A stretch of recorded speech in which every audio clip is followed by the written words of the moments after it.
Je rêve d'aller au Sichuan parce que j'ai un très très grand ami qui est un peintre qui vit en France et qui est originaire du Sichuan. Donc il me parle toujours du Sichuan et de la cuisine sichuanaise qui est très épicée, je trouve. Et bien sûr, il me dit que c'est le plus beau pays du monde, le Sichuan. Il y a les pandas aussi, c'est salé.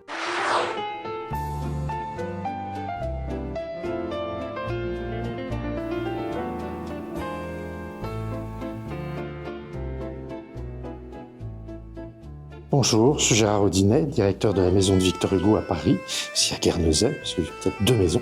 Nous sommes dans l'appartement que Victor Hugo a habité de 1832 à 1848. Il a écrit des pièces de théâtre, des recueils de poésie et la première version des Misérables aussi.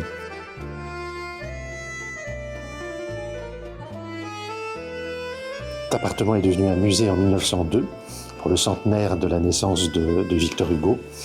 Il a été transformé dans un appartement qui en fait raconte la vie de Victor Hugo à travers des ambiances décoratives, mais avec des objets qui lui ont appartenu, des portraits de famille et des peintures qui illustrent ses écrits. La première pièce évoque la jeunesse de Victor Hugo et la période pendant laquelle il a habité ici, place des Vosges, qui s'appelait place Royale à l'époque, avec ces grands portraits de famille qui disent bien le statut qu'avait acquis Victor Hugo à ce moment-là.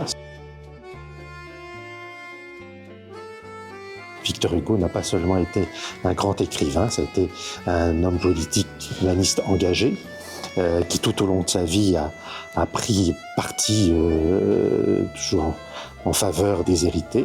Vous connaissez en Chine la fameuse lettre au capitaine Butler qui a protesté contre le sac du palais d'été. Je sais que c'était enseigné dans les écoles. Pour celle qui est sa maîtresse, sa compagne, et avec qui il a une véritable complicité, non seulement amoureuse, mais intellectuelle et esthétique, l'ancienne actrice Juliette Drouet. Pour elle, il va aussi décorer sa maison, et c'est ce que nous allons voir.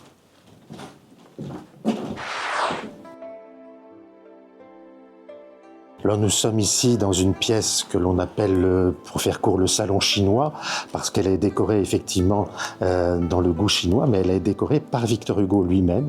C'est Victor Hugo qui, avec Juliette, choisit les objets et qui surtout va mettre en œuvre ce décor, c'est-à-dire découper les panneaux, dessiner dessus des motifs chinois et qu'il va faire graver et peindre par une équipe de menuisiers.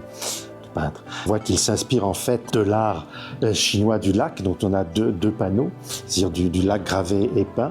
Il adapte cette technique pour lui et il va dessiner tous ces panneaux. Alors en fait, il joue vraiment à être un artiste chinois ici, puisque tous ces motifs, il va les prendre soit sur des porcelaines, soit sur des meubles en lac, soit sur des broderies qu'il a, ou sur ses stores en bambou. Peint chinois qu'il utilise, dont il remplit les panneaux découpés.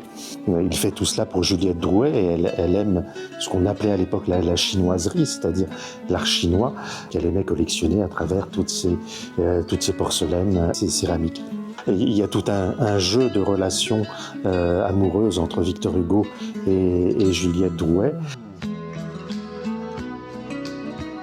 Il met beaucoup son monogramme, c'est son initiale VH pour Victor Hugo.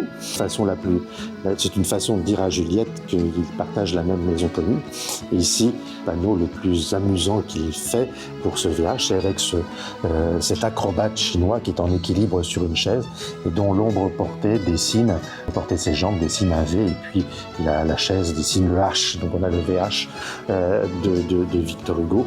Et voilà, ici on a un autre panneau qui fait directement aussi allusion à Chine avec un nom qui est marqué Shuzan, comme on transcrivait à l'époque les caractères chinois par mots de 3 lettres en français, c'était l'usage. Alors je ne pense pas que Shuzan veuille dire quelque chose en chinois.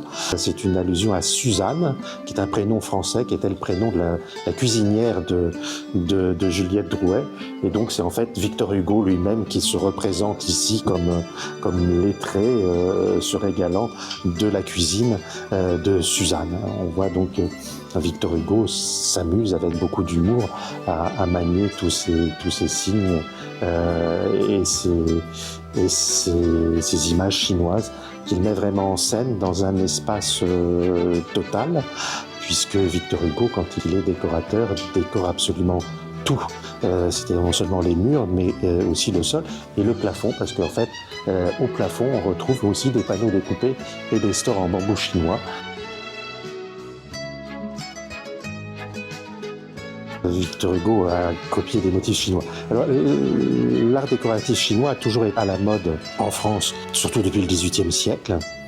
Donc on trouvait beaucoup d'objets, alors beaucoup de porcelaine d'exportation venant de Canton, d'autres, parfois des choses plus sophistiquées comme les porcelaines blanches. C'était un goût assez courant de s'intéresser à ces objets. Et après, Victor Hugo ne s'y intéresse pas en collectionneur, il n'est pas un collectionneur, il s'y intéresse en poète. Donc il aime quand même l'étrangeté, la bizarrerie de ses dessins, de ses formes, de ces canons esthétiques qui ne sont pas ceux de l'art occidental, donc ça lui paraît très curieux et ça entraîne sa rêverie. Faut oublier que Victor Hugo à la base est un romantique, donc il aime les choses curieuses dont on n'a pas l'habitude, donc on sort des canons très classiques de l'art français pour s'ouvrir au monde et à toutes les choses qu'il peut offrir, et notamment l'art chinois.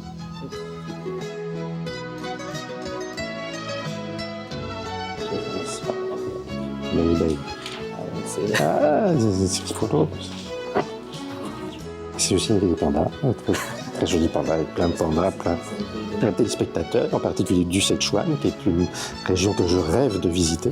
Vous souhaitez la bienvenue à Paris et à la maison de Victor Hugo.